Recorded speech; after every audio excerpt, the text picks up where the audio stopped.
Hi everybody, it's good to see you today, or good to be seen by you today.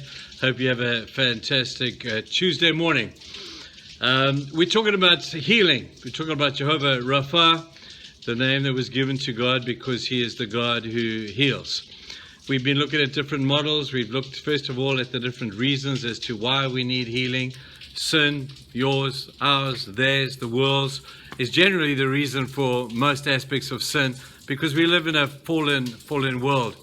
But we've been looking at the models of healing that we see in the New Testament specifically. We've looked at the model of healing on the basis of somebody's faith, his faith. The person who's been healed had faith and believed that Jesus could heal him, and on the basis of his faith, Jesus healed him. We see models where Jesus healed on the basis of a friend's faith. The guys brought their friend to Jesus, and on the basis of their faith, Jesus healed him. Now, I must just correct something I said yesterday, just as almost a slip of the tongue, where I said his faith healed him. Let me say, his faith did not heal him. Jesus healed him. And on the basis of his faith in Jesus, Jesus healed the man. So let's just get that straight from the start. Faith does not heal you. You can have all the faith in the world, but it is not faith that heals. It is God who ultimately heals. Then we looked at the model of the basis of Jesus healed on the basis of nobody's faith at all. Just the compassion of Jesus went to a man and said, "My man, you want to be healed?"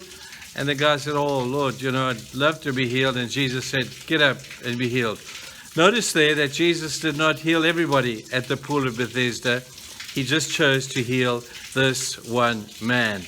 And sometimes we go to these things and we get disappointed that we haven't been healed, and maybe somebody else has, and we say, "God, why didn't you do that for me?" I've seen many people like that. Well, it's at this point that we come back to what we've said so often.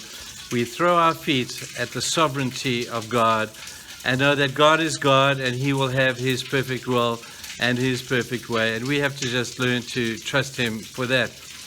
And then we said yesterday that people are healed on the basis of incredible faith. The centurion man came to Jesus. Jesus was not with the man he wanted to heal.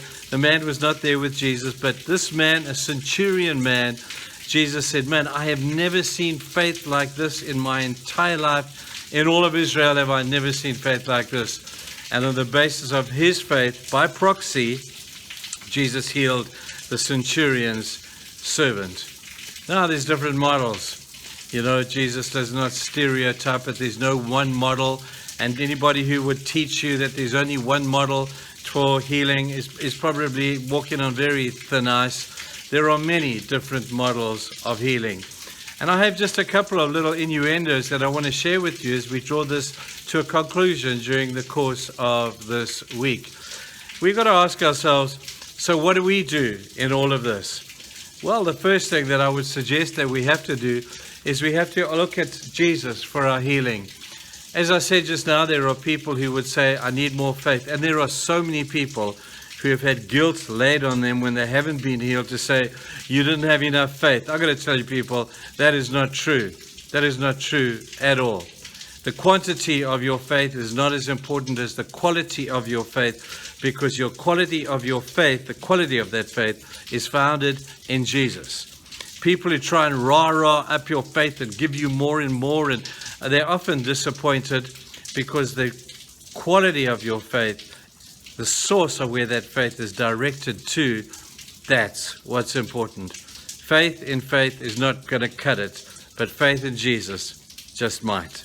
Now, I return you back to that story that we started with in the book of Mark, where that woman reached out and she touched the hem of Jesus' garment. And Jesus stopped in the midst of the crowd, and with great compassion, he said, "Who touched me?" The woman put up her hand and said, very nervously, "I'm sure, Jesus, it was me." And Jesus said, "Your faith has healed you. Go and be well." And the first thing we have to do, people, today is just look to Jesus. You've been disappointed by so many other things.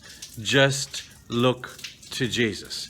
And I refer you back to the Old Testament, that story with the serpents where they had been biting the people and the people were dying, and Moses said, "Just look at the bronze serpent upon the pole and you will be healed."